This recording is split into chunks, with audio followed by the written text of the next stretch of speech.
to the book of Psalm 34. And in my contemplation of that psalm, when I go to, I think, verse 4, I slept off. And as I slept off, maybe an hour or so later or two, maybe around 1 a.m., I saw myself standing right in the midst of a crowd at the base of a mountain. All of us were dressed in cultural attires. So, like, I could see the man with kilts. I could see, so it was like every nation. God wanted to give me a pictorial image of what it meant when the scripture said that Jesus Christ drew men and women out of every nation, uh, and that he had brought us into a holy brotherhood in Zion, uh, by which we are now a nation unto him. But then, while we're at the base of the mountain, usually I have a very personal walk with the Lord, so I never usually see myself in the crowd. Maybe this will be the first time ever that I'll see myself in the crowd. Sometimes I see myself with my team, my gang that we minister together. Yeah, but to see myself in the crowd like millions of people there about, I usually don't have such an image. So when I saw that, I was wondering, okay, what am I doing here? And then I wasn't wearing Yoruba attire. I was wearing jeans, I was wearing a t-shirt, just my usual self, so that I could recognize myself, I believe. And then the appearance of the Lord on top of the mountain was not what I expected at all. I didn't know it was the one that was going to appear. All of us were waiting, were excited, really excited, bubbling with joy, talking as friends, as brothers.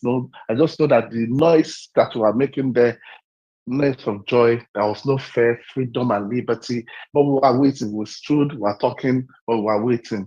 Not that we stood in silence. No, we were talking, we were doing our thing, talking, starting, people are doing high five, in fact, anyway. So the Lord appeared. And what appeared was a glorious light that emanated from the top of the mountain and covered every one of us, like what they call the atomic mushroom. It just rose and then it covered everybody. And suddenly the faces of everyone, I'm talking about millions of people literally, was transformed. Our faces became radiant. Like what we saw changed us.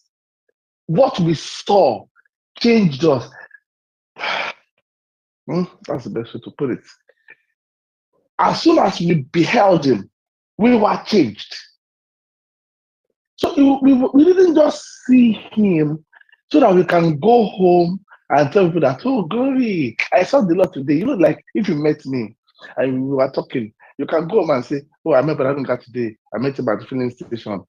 Perhaps a miracle happened. Oh, something happened. Perhaps a wonder happened because nobody missing without a miracle happening. From the moment I saw that vision, I made it my confession that the same way the Lord was, that's the way I'm going to be.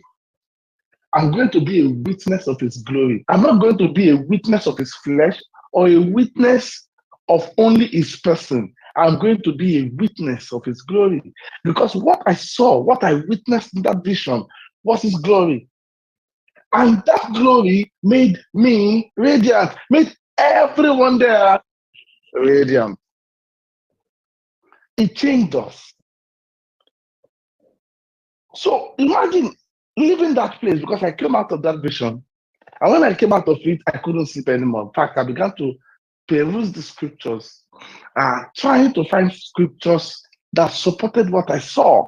Of course, I know that that Psalm 34 already led me. The entrance of that word was what brought me into that vision. I understand that, okay, it was because I was reading that scripture that I was taken from this realm into the metaphysical to see what that scripture was saying. I understood that.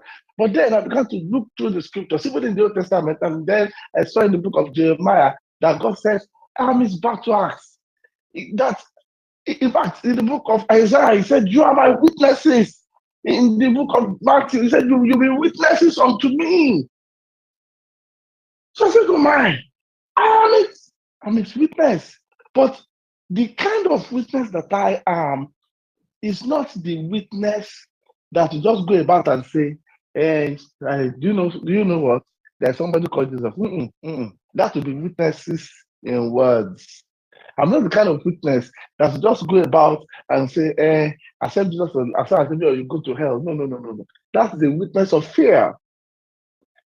I'm going to be a witness of his glory, which means when I'm talking to you about Jesus, you will look at me, you will see the radiance of the Father upon me, and you too will be changed. I carry that unction. From the moment I saw that vision, I told myself, the Lord did not show me this so that I can clap and jump and dance and say, yay.